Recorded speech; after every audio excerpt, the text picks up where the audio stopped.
السلام علیکم۔ حقیقت ساری زندگی کوئی جینے کی وجہ نہیں پوچھتا، لیکن مرنے والے دن سب پوچھتے ہیں کیسے مرا۔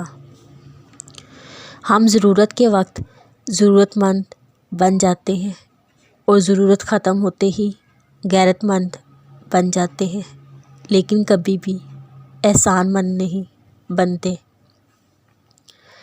انسان جب اندر سے ٹوٹ جائے کسی بھی ماحول سے خوش نہیں ہوتا، چاہے آس پاس بہت محبت اور احساس کرنے والے ہی کیوں نہ ہو۔ کھانے میں کوئی زہر ڈال دے تو اس کا علاج کیا جا سکتا ہے، لیکن اگر کان میں کوئی زہر ڈال دے اس کا کوئی علاج نہیں۔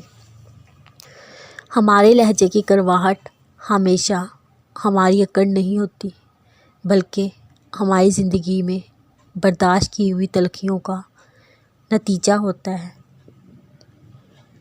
عمر سے زیادہ حالات انسان کو بوڑھا کر دیتے ہیں۔ انسان کو کام اور محنت سے اتنی تھکاوٹ نہیں ہوتی جتنا لوگوں کے رویے تھکا دیتے ہیں۔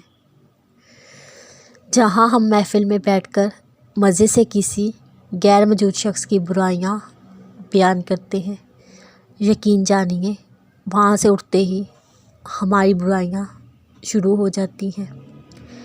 زندگی بہت تھوڑی سی ہے، کسی سے نفرت یا کسی کا برا سوچ کر شاید ہم اپنی انا کی تسکین تو کر لیں، مگر یقین جانیے ہمارے اندر کا انسان کبھی خوش نہیں رہے گا۔ دل کے دروازے کبھی بھی مکمل بند نہ کریں۔ غلطیاں انسانوں سے ہوتی ہیں، بعض لوگ واپس لوٹنا بھی چاہتے ہیں، لیکن انہیں دروازے ہی بند ملتے ہیں۔ تنہا ہونا یہ نہیں ہوتا آپ کے پاس کوئی نہیں، تنہا ہونا دراصل یہ ہوتا ہے سب آپ کے پاس ہیں لیکن آپ کا کوئی نہیں۔ انسان کے اندر دو کمزوریاں بہت عام ہیں، بھلانے کے قابل باتوں کو یاد رکھنا اور یاد رکھنے کے قابل باتوں کو بھلا دینا۔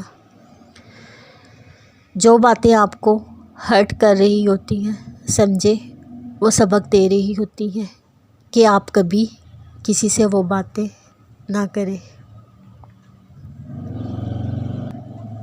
نبی کریم صلی اللہ علیہ وسلم نے فرمایا، جو شخص رات کو باوضو ہو کر اللہ تعالیٰ کا ذکر کرتے ہوئے سو جائے، پھر اگر رات کو کسی وقت اس کی آنکھ کھل جائے تو اس وقت وہ دنیا آخرت کی جو بھی بھلائی اللہ سے مانگ لے، اللہ وہی اسے عنایت فرما دیتا ہے۔